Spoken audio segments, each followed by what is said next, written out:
Right, what's that next week? Welcome back to the Movie Marathon Men. I'm Owen Garner. And I'm Luke Carr. And we watch films that make us go, Well, today we've just come to the cinema. We've gone to see Alien Romulus. We are just out of the cinema. So here is our fresh thoughts. We've not spoken about it yet. We've just been faffing around trying to set up this setup. We're lit. It's quite spooky, really. It's quite intense.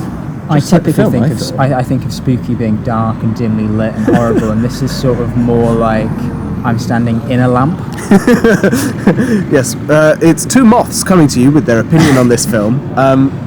Yes, we've not yet spoken about it. I mean, the lighting in the film, we can start there, was incredible. Yes, it was. It looked absolutely fantastic, and there would be bits in the film that looked like this, shadows cast over faces. This is thematic, not poor.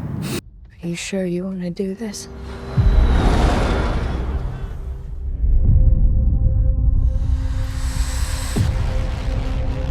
There she is.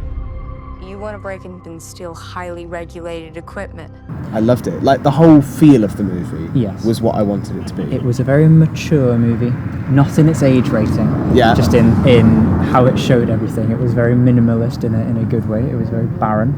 What is the thing that has stuck in your mind most from the film? Be it like there's a clear answer. Single yes. If anyone has already seen this film, there's such a clear answer. What I was actually concerned about up until that part, or even like the last 30 minutes, I think the last 30 minutes ramped up incredibly well. I thought, I sort of like detached a second from the tension of the film, and I thought, it's not a standard Alien film, but it is just like, it was hitting all the marks, and I was like, the scares are here, the ship looks like this, it's really cool, it's incredibly well done, but I thought, I might forget this film entirely in about 6 months, like completely. Yeah, there was a worry. I mean, so we were talking earlier about the Final Destination movies. And I saw one review that said, wow, they really made the same film 5 times. They found their formula and they stuck to it. And for that kind of film, I respect it. But for an Alien film, you maybe want something slightly different. So Alien and Aliens are very different, but both are great. Whereas this, I agree with you, at the first half. It took bits of everything. There was even bits of Prometheus in here. Yeah. There's a bit of Alien Resurrection. There is. There's a bit of which I was not expecting. No. So there's bits of all of it are in here, but I thought that it served the film whilst I was watching it, but I thought it might just leave it forgettable. Yeah. As good as it is, I thought it might be forgettable, and then it just kept going. And it kept being tense, and then it threw one final disgusting curveball. That means I won't forget it. So that's the answer.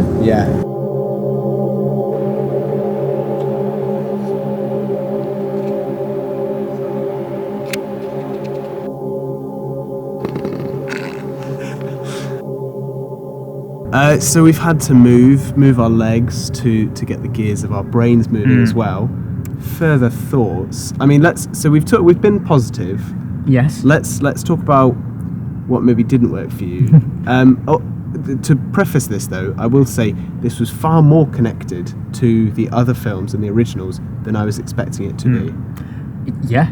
I thought this film was going to be right out on an island on its own. Like Prey was sort of, I suppose. Yes. Absolutely. Similar properties, same studio. Yeah. You're right, it connected all of them. That was my original thing I just said a second ago, I think, which was that by doing sort of, not a homage, but by sort of trying to incorporate all the different films, you end up not really having your own film. Yeah.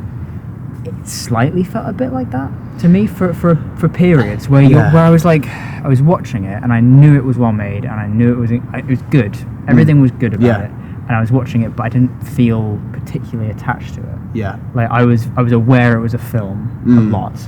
And I was noticing things, it's the thing, or There was one point where, like, early on, I thought, like, films are supposed to look this good. Yeah. So, like, you know it's well made, but there were points later on where I felt, oh, gosh, and I'm just parroting what you're saying, I wish she was slightly more independent, because I really thought this film was going to be completely independent. I thought it was going to be in a vacuum, haha. Nice. This could be our only ticket out of here. Should be in and out in 30 minutes.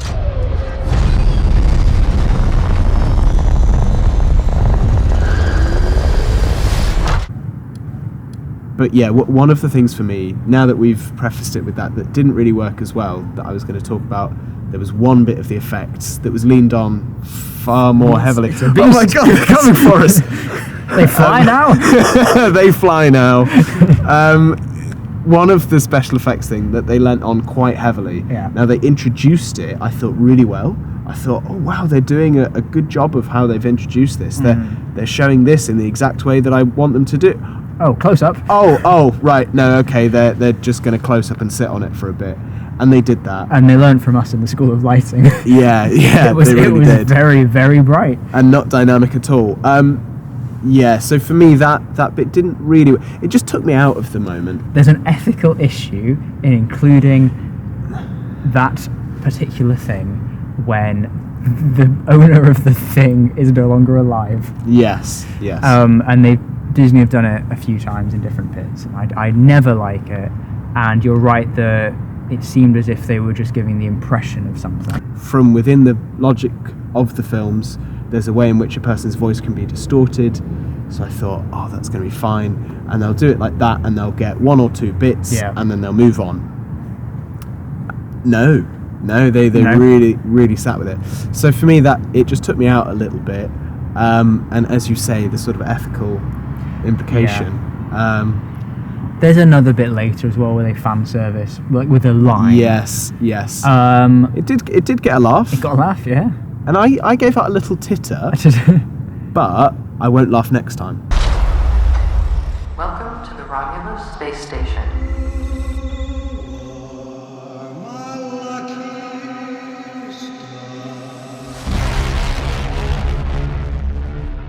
I loved this film, but I don't think I'll see it in the cinema again. I don't have the mental strength to see it in the cinema again. I think you said before about how gory it is. This is going back into, I suppose, a positive for some, a negative for others, in just that they won't like it. Yeah. There are some people who will not like this film because it is a bit more disgusting than it is scary. Absolutely. It's ridiculously tense. It's my nose is about to start dripping. Speaking of disgusting, I think it's the closest the Alien films have got to an 18. You said it was surprising it was a 15. Yeah. It's on you. Yeah.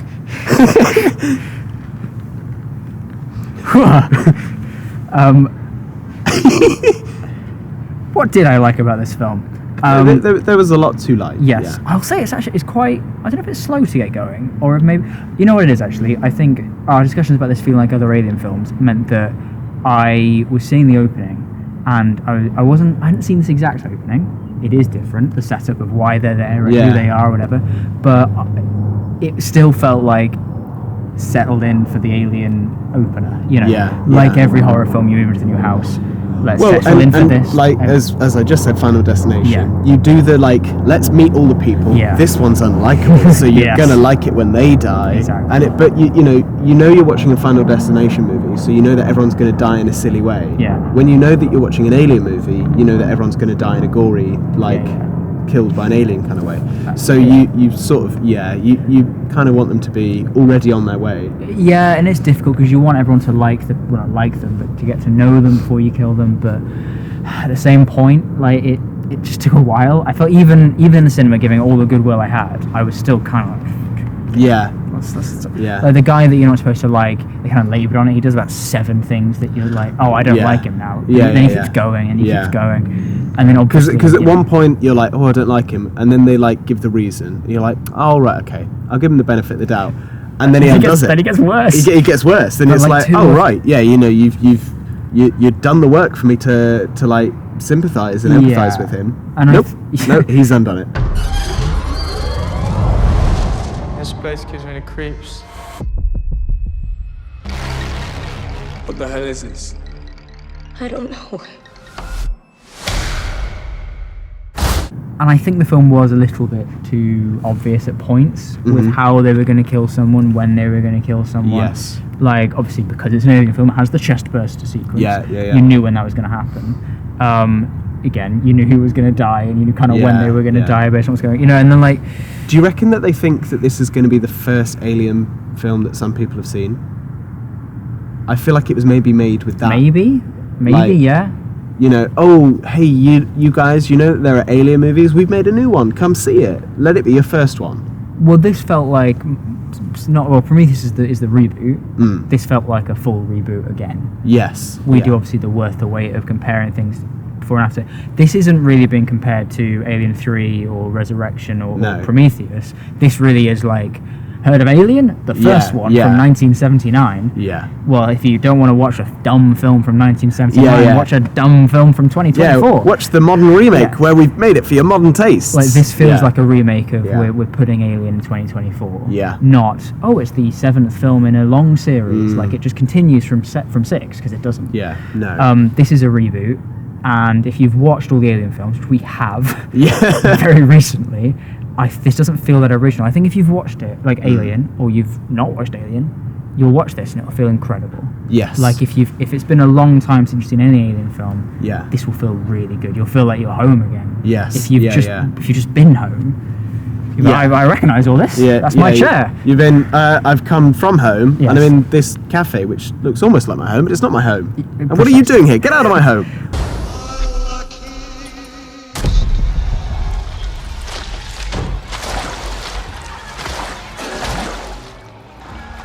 What's that? I think the film is incredibly well made.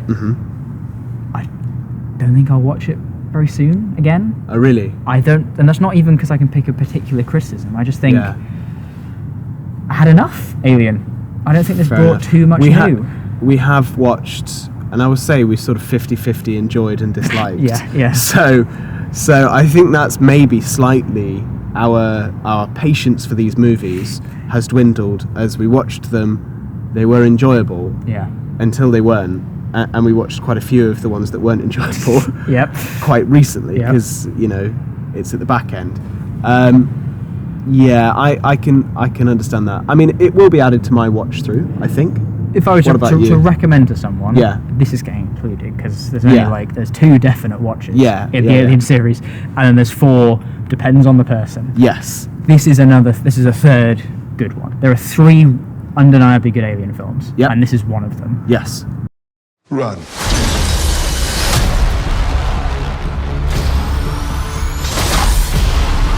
I think this film is really, really good. I've been very negative about it, and it's because I've got no actual criticisms. It's made perfectly, it's acted incredibly, the effects suit the film and are really good, and are grand when they need to be, but are mostly small scale, and the production design's good. The pacing's maybe not perfect, but that's probably just because I've watched too many Alien films. I think if you hadn't watched an Alien film, the pacing is incredible in the second half. Yes. It ramps up as good as any Alien film. And they give you such a good ticking clock. It's like in such a great way. It sets up so many things towards the end. There's so many like moving parts to the ship. They obviously got the gravity thing going on. Yeah. They've got the literal ticking clock. You've got another element that's sort of like you're not just afraid of the alien, you're afraid of it. Like there are so many different bits that make you scared at the same time and at the right time. Yeah. As I say, the opening's a bit slow, but that's just because I've watched too many Alien films.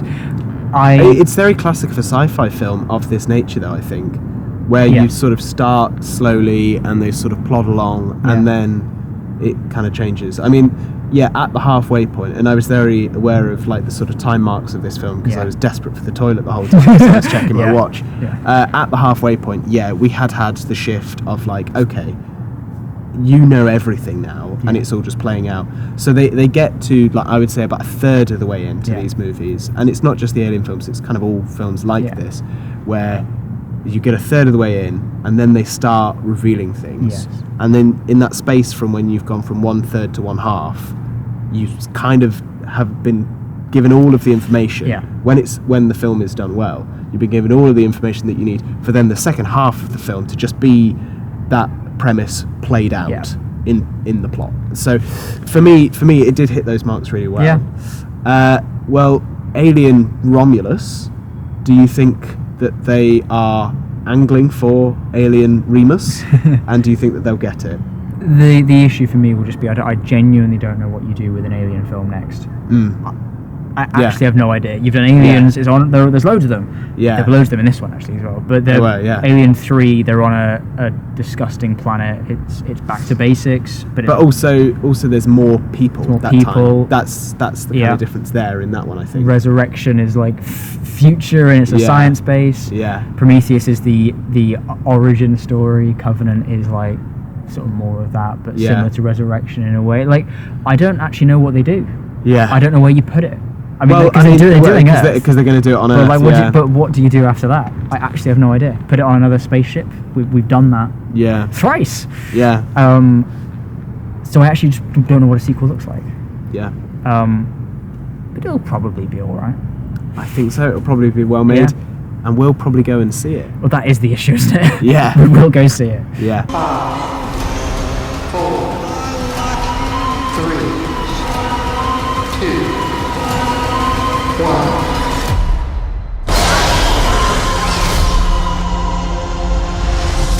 Well, our question though for the audience is: should they go and see this in the cinema? Yeah, no. This is a good cinema film because it's about the tension. My ear popped at one point, and I will say that the sound in this movie is incredible. I've been missing out for the first 20 minutes, I think, because my ear popped, and suddenly I had the full sort of spectrum of hearing, and wow, it sounded incredible. It sounds incredible. It looked incredible. And it's not like a jump scary film, but you need both of those things to be scared. Yes. I think, and that's part of the point. It's supposed to be thrilling, intense, and gory and disgusting, but you're also supposed to be a bit scared. And I think if you watch it at home, you won't be. Yeah. Unless you're, pathetic. Well, there we are. On that note, we'll leave you sort of pathetic mortals. Yep. I would say we had a lot of fun at the cinema. More than enjoyed it. So I would, most certainly. So yeah, I think it's a watch in the cinemas. Oh, it is. Well, it is. We'll be back with another cinema trip. There's lots still to come this year. We're excited for Beetlejuice. Don't say it again. We're excited for Gladiator 2. Yeah. Joker, Falera Do. You've got to say one that rhymes now. No, I can't think of what else is coming out. We've got Wicked coming out. There's loads. Craven the Hunter. Yeah. Oh, there's loads. So yeah, we'll be back. But the best way to keep up to date with what we're doing here on the channel is to like and subscribe to the channel, and then you'll know exactly what we're going to be up to. Well, thank you for watching. We've been the Movie Marathon Men. Goodbye. Beetlejuice.